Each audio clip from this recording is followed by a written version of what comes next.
So, a 2-year-old goes missing from her front porch without making her way into her home. I don't think that more than likely occurred. Like, subscribe, ID in the Discovery Channel. Yes, ID in the Discovery Channel. The links are provided below.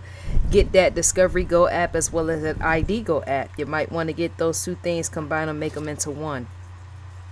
So, once again, Myra Lewis, young Myra, 2 years old, went missing from her front yard. Not her front porch, I'm sorry, her front yard. And yet we can still say porch if she made her way onto the porch and say didn't make her footing into the home. So yes, let's say front yard and porch. Let's say two.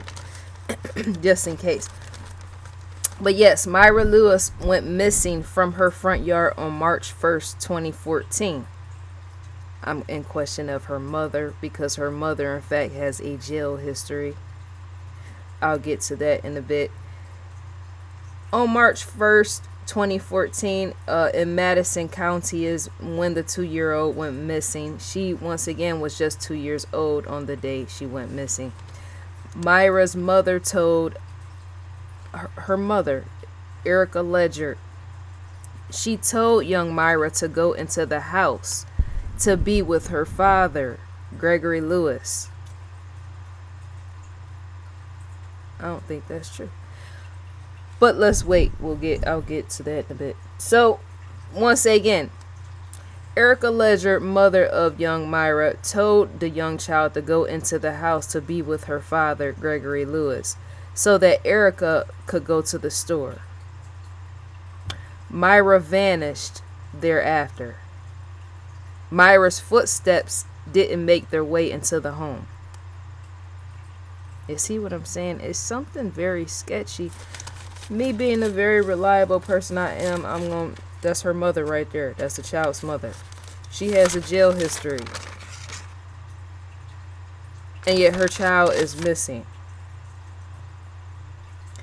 This mother tells before the mother goes to the store, the mother is outside, the child is outside, and the mother tells the 2-year-old to go into the home instead of walking the 2-year-old by hand into the home.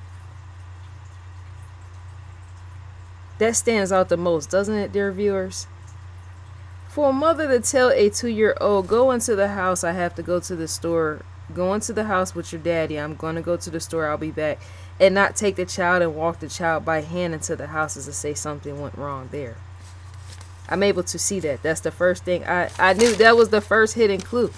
Telling you, dear viewers, at face. If it come out later, I wouldn't even be surprised. So, at that time, Mr. Lewis was looking after their 1-month-old baby. That's the father of the child. When young Myra disappeared, right? During that time, and the mother had went to the store, not walking her child by the hand into the house, right? She didn't do that, right? At that time, the father was looking after their 1-month-old baby. And he expressed that when Myra didn't make her way inside of the house, when she didn't make her way into the home, he searched for her using their dogs and drove his ATV around to search for her. Police made their way to the location to search on foot for Myra with the use of canines, but came up with nothing, including no trail. You know how I feel. I said it in the opening. Once again, police made their way to the location to search for Myra on foot with the use of canines, but came up with nothing, including no trail. It's as if Myra vanished into thin air. And yet her mother has a jail history with the mugshot up above my head that points in whatever direction, and yet it doesn't include murdering her child, the mugshot. It has something to do with fraud.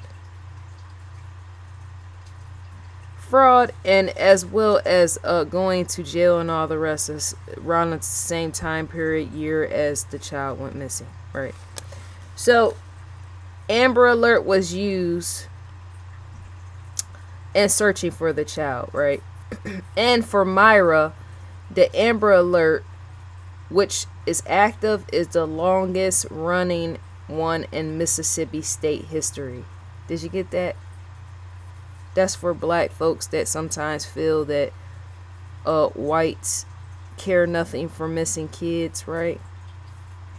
There's in fact blacks that feel that there's in fact blacks that feel, well, white people care nothing at all for our own, and yet our own don't care for nothing for our own.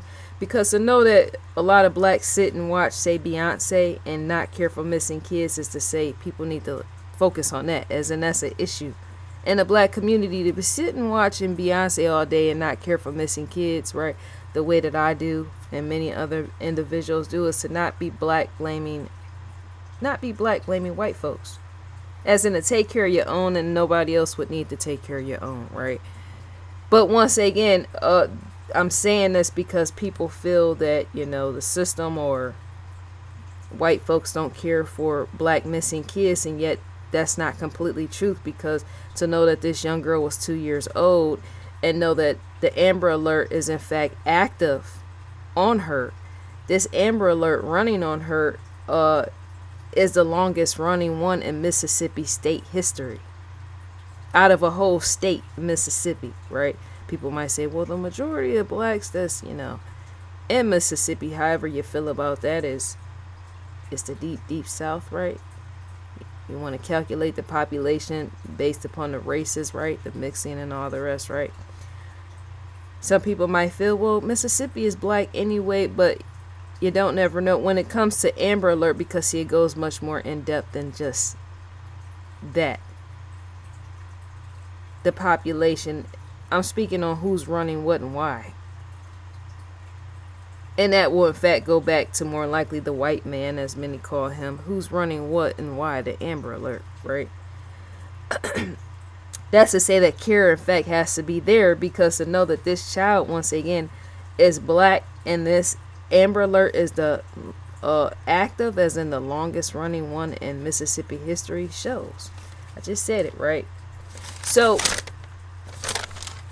she would have in fact been 7 years old in figure and calculation, right? So the child's mother, let me pause 1 second.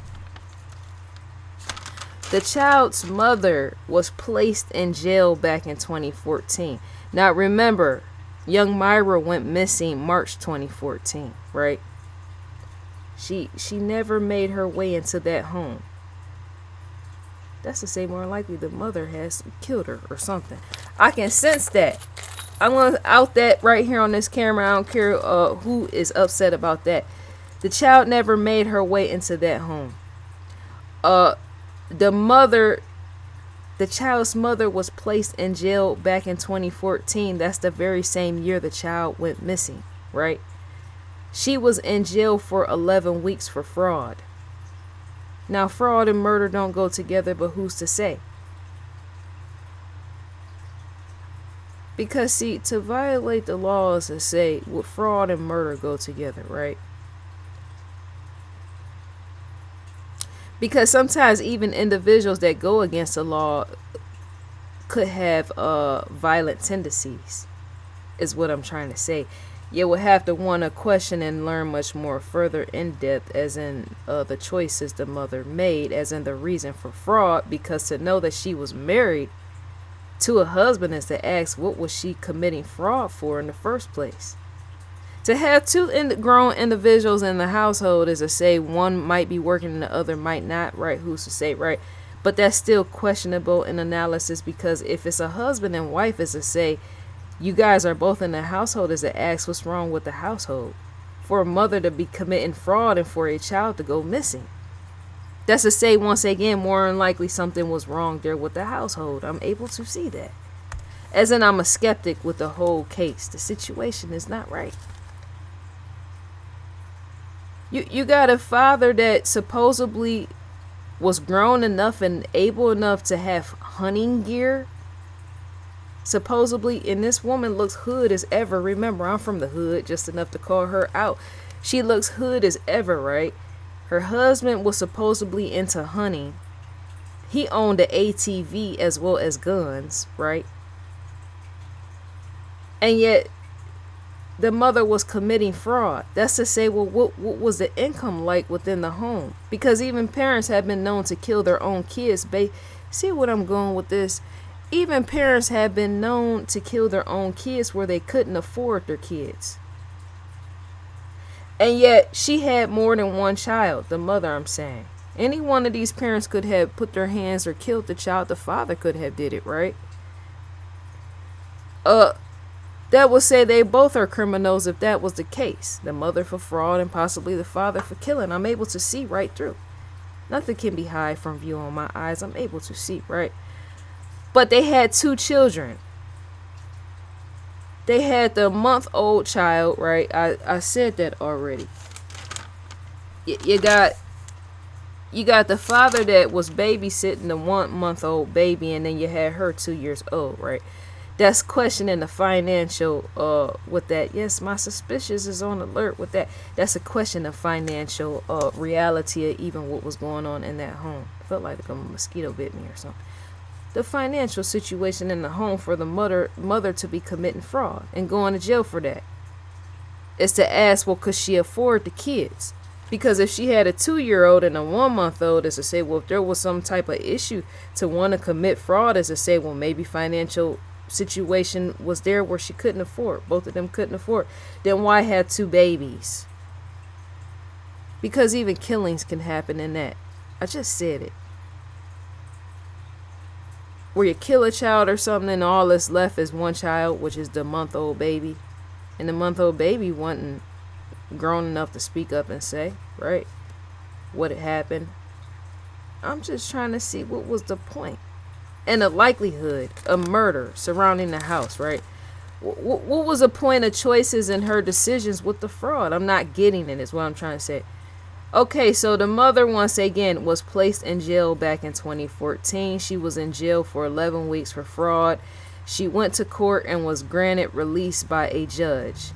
She served 11 weeks once again because she violated terms of her probation, which were from a 2013 felony conviction. The year before, that's to say that this mother has a string along of crime. Remember, the child went missing in 2014, and yet again she served 11 weeks because she violated her terms of probation, which were from a 2013 felony conviction. She was serving something from 2013, a felony conviction, right? I keep going back to that. Because to be in crime and the year stand too close in crime of you committing crime to the year your child goes missing, is to say murder or something stood there with that. That mother more likely has something to do with that child's disappearance. Something is saying, and it was speaking loud in volume even before I got on this camera, that the mother has had something to do with that child. I asked that there had to be some type of abuse or something going on. And she and the father of Myra may have covered their tracks in the child's disappearance. Or the mother could have did something to the child and with the child which led to the child disappearing. And the father may or may not know if the mother was abusive to the child before. See, the father would have known if the mother was abusive before the disappearance. And yet even a father would be more likely willing, yes, to cover the tracks. If the mother, say, killed the child or something and did something off with the body, right? A father would cover that. Remember, there's another child involved. There's a whole household involved. To keep with that is to cover. Sounds like an Asia degree situation. Asia degree. Because, see, even a father would have watched the mother abuse the child. See, these mothers and all the rest, when they abuse their kids, a lot of times they, in fact, abuse the kids in front of the fathers, which is how covering up abuse and killings and murders and all that take place. So, the year her child went missing, the mother was taken into custody back in 2014. The very same year the child went missing, once again, the mother was taken into custody back in 2014 for failure to pay restitution and court costs in relation to her probation. Her whole story aligns as it matches up specifically with the child's disappearance. She also was found to be in possession of firearms. She was also found to be in possession of firearms, but grand jury didn't return an indictment on that charge, stating and ruling the weapons, which were not handguns. There were no handguns, just firearms, right? Grand jury didn't return an indictment on that charge, stating and ruling the weapons, which were not handguns. They were supposedly for hunting purposes. And they were supposedly owned by her husband, Gregory Lewis, father of the 1-month-old as well, right? She looks very, very hit and banged up in the photo, as in, I would love to see what the father looked like, to see if he looks like hunting material. Because just because somebody drives an ATV, her husband, and has firearms, that it might live in the country, right? The environment, not country, I was gonna say rural, but lightweight, right? Even in the city, people drive ATVs, right? That's still, you can still say they might not have been for hunting purposes. You don't even know with people. People do all type of things with all type of equipment for various things, right? So do parents allow, let's go back and question. Do parents allow a 2-year-old to walk into a home without watching the 2-year-old fully make their way into the home with the door closing behind them? Listen again, dear viewers. Do parents allow a 2-year-old to walk into a home without watching the 2-year-old fully make their way, that 2-year-old, into the home with the door closing behind them and locking it and latching it? Because even 2-year-olds are known to freely come back out if they want, right? That could be the possibility, but I don't think so. My logic and reasoning is telling me, I'm looking right at that mother's face, as in what it's telling me. So the story is off, completely off, right? The mother, both parents, that's where it's off. What other possibilities? Did the 2-year-old walk away from the house and become lost? Because I asked this, because see, does a 2-year-old walk away from the house and become lost? Could somebody have seen the child and say, maybe seen the child and that ended in a possible kidnapping, right? If not, question the parents' history, once again, in the area of abuse, right? People don't understand. Logic and reasoning goes all in depth and deep where I'm able to see. Pay attention. Hold on one second. Here's a history of abuse. Kids, once again, kids have been known to, there's always something where a parent has killed a child or something like that, but before it got there, as in the likelihood of the answers pertaining to the questionables, it's always, it seems, when it comes to, there's a blaming on kidnap and the kidnappers, but it's usually the parents that has something to do with it, and some violent tendency or violent behavior in the act with that, right? I'm looking straight through at that mother. And even when I seen her court photos, she looked like she did it. So let's leave it there. But pay attention when I say logic and reasoning is in this thoroughly. Because see, a mother that commits fraud is to say there's a protectiveness in that. As in a wanting to have something that is in fact not yours. It's a fraud, taking of something. Which is why she served the time she did in jail, that 11 weeks, right? Because to take stuff like that, right? The fraud that she committed is to say that there's a closeness with that as an attachment. If I'm going to steal something, That's to say I have a possessiveness within me to take something. That's fraud, right? So to have that much protectiveness is to say you're more likely going to be that protective of your own child. Did you get that? You guys pay attention where I'm going with this? As in, look and listen to what I'm saying. To be serving jail time for fraud is to say that you committed the fraud, right? So there's a possessiveness there with money. A level of protectiveness. There's an attachment or something to money, which is why you in fact committed the crime in the area realm of fraud, right? And I'm thinking a mother of that nature would have that much attachment to her child, right? Maybe or maybe not. The bond or something, right? And so when it comes to a disappearance, I'm thinking that mother, listen, pay attention. I'm thinking when it comes to the area of protectiveness and possessiveness pertaining to money that leads to fraud on the end of the mother, I'm thinking if you want to be that protective of funds, which leads to fraud, I'm thinking you would want to be that protective of your own child, as in taking your child's hand and making sure the child is walked to the door and walked into the home to make sure that the child is fully within the four walls of the home. Takes intellect to figure out where I'm going. That's why I'm able to see something is wrong with the story, as in it's corrupt or something. Because the attachment, you gotta look, the attachment points in with the whole story. You guys don't get that.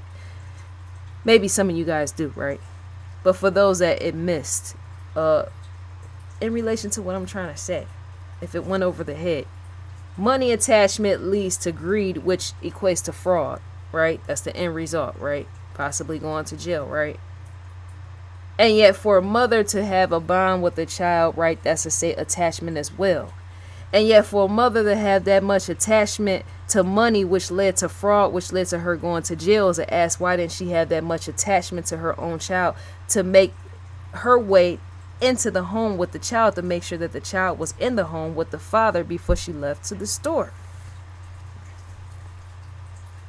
Does that or does that not make sense, dear viewers? That's common sense and logic all the way. As in I just explained to you, there's something not right. The mother had more likely more attachment to funds than she did to her own child, which could be why her child is missing to begin with.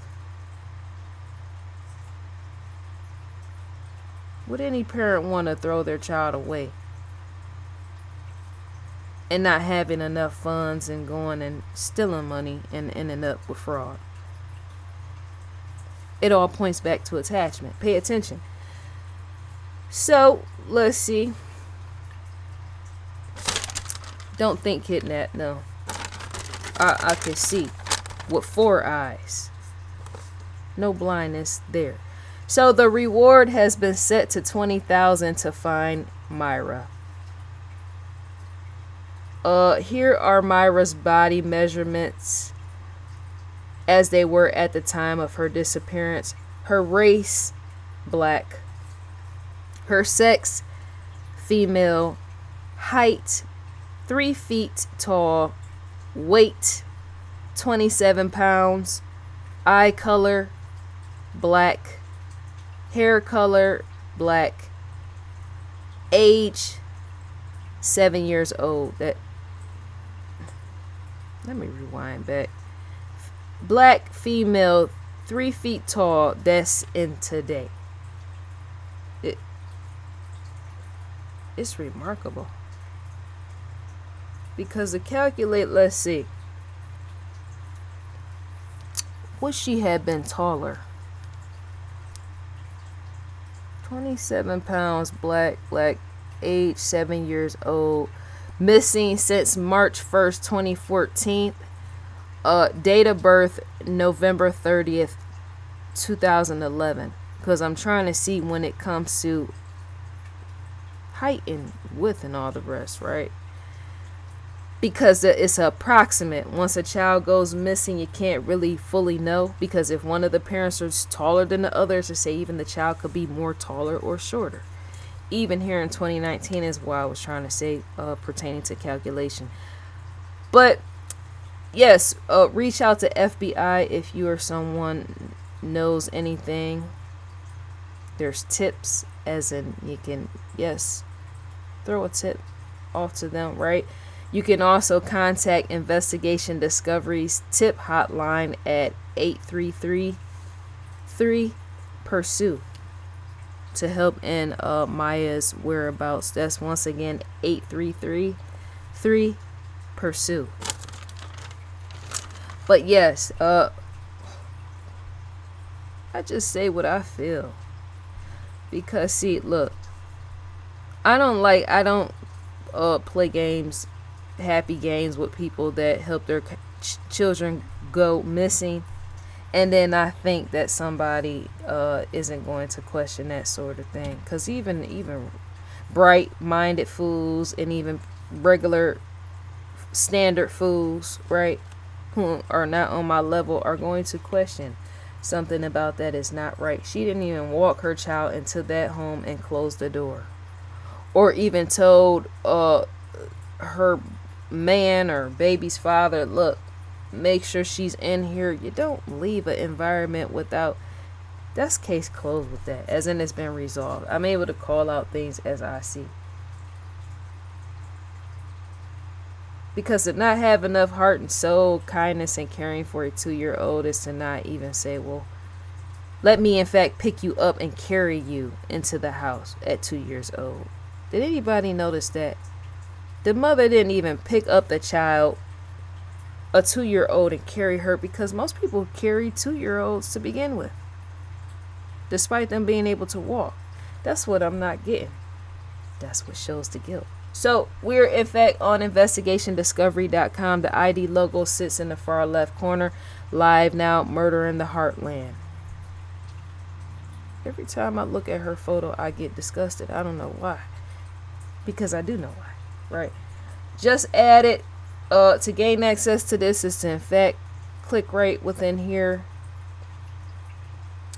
You would in fact provide who you're subscribed to gain access.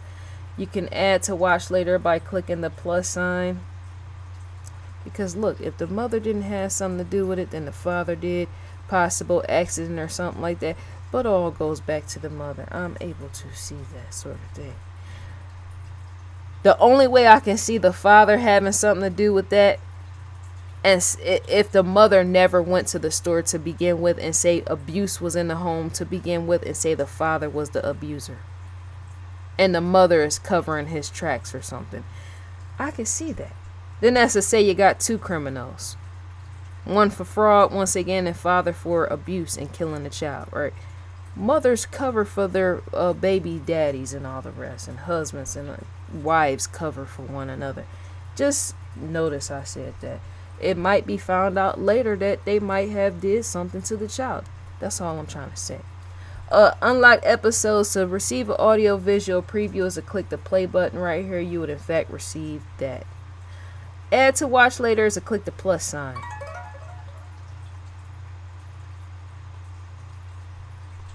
You can scroll through these yourself. Unlock series. Let me pause. Recommended for you. Shouts out to Lieutenant Joe Kenda as well as Paula. Yeah, shouts out to Lieutenant Joe Kenda as well as Paula. Yes, and Tamron Hall. And why did that expand out? There we go. ID Go original series. What is that? I'm about to get an attitude. I don't like let me pause, dear viewers.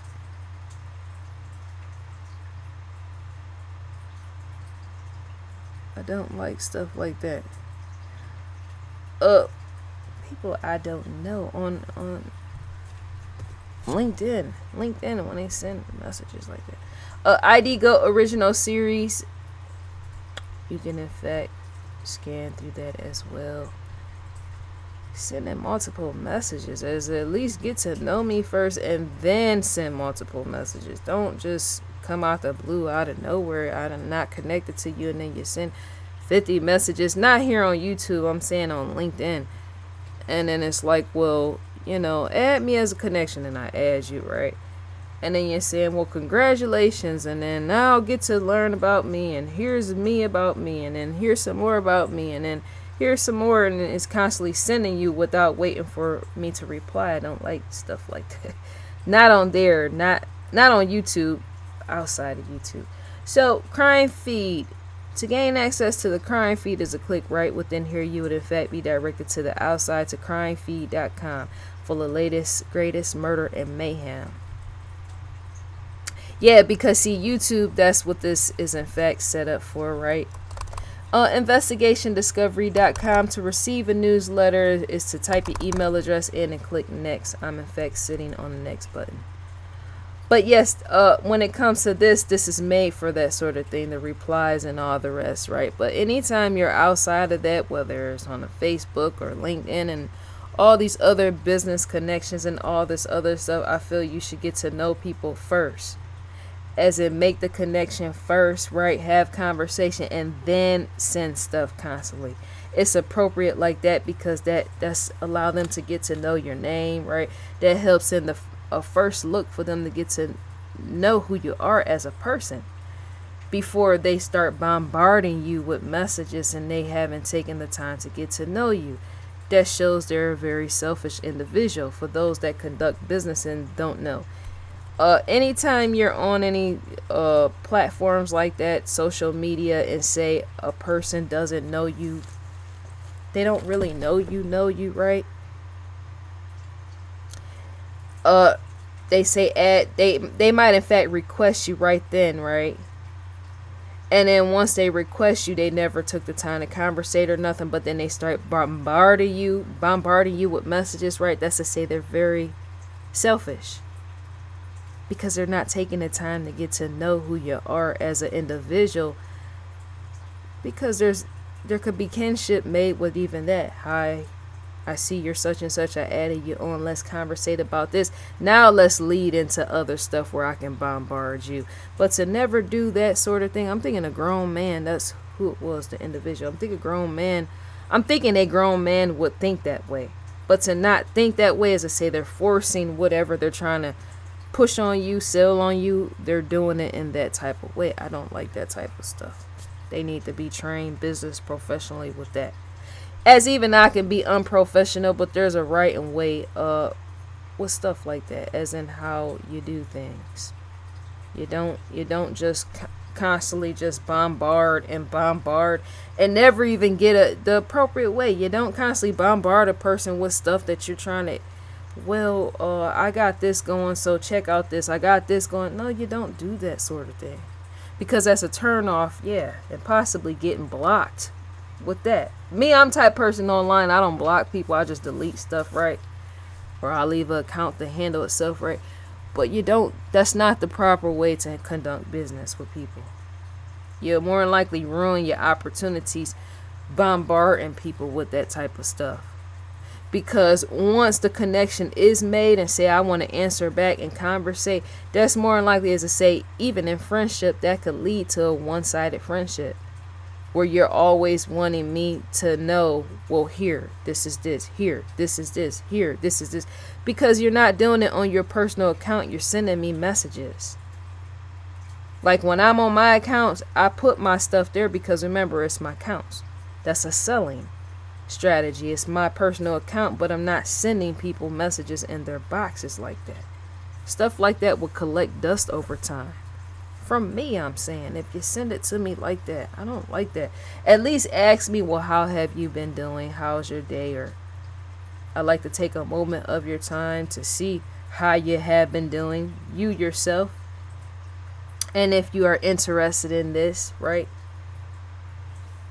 People see, that's the negative about being online is because not everybody knows how to properly use it pertaining to business as in forming connections. Not everybody know how to, they don't have proper connection forming skills, what they call soft skills in relation to trying to sell people stuff, right? Doing it in people's inboxes, I'm saying. That's the best way to totally ruin and kill off a sale. And selling yourself is not knowing how to do it in other people's inboxes. Does that or does that not make sense, dear viewers? 'Cause I can see where that even that type of friendship will go even in business. The whole friendship would just be about what they're selling, right? That's the point. And yet, yeah, you don't, yeah. Because even business, even world leaders are trained in even how to sell. That's how many of them even become world leaders. Because to sit on a place like CNN is to know you got to say what is right, appropriate, and all the rest just to sell to the audience, right? And some of these individuals that are trying to make connections and all the rest professionally, they need to go to, they need training and workshops and all the rest. They need to work on that skill pertaining to learning how to sell in inboxes, because that's not going to work. You can't go no further than that bombarding somebody else's personal space with retail type of stuff. Like what this man is sending me. That's never gonna, you kill off your contact. You kill off your contacts with that type of stuff because you're showing me there's no interest in me, is what I'm trying to say. So yes, dear viewers, let me know what you think and feel about this video. Who do you think is at fault and guilt with the child going missing and the vanishing process with that? You can't really say that a kidnapper was involved with this because it's too much crime. With the mother, I'm saying. Possibly with the father. You never know who was making or who was forcing who to commit fraud. The fraudster might in fact be the father, who knows, as in the mother might have been serving time, but the father might have been in on that as well, right? Because even men have been known to make their wives do certain actions and stuff and don't say. So I think that's all to be said. That is the end of this video. May you enjoy your day, and I will more likely enjoy mine. Leave a comment in the comment section, and I'm gone for now.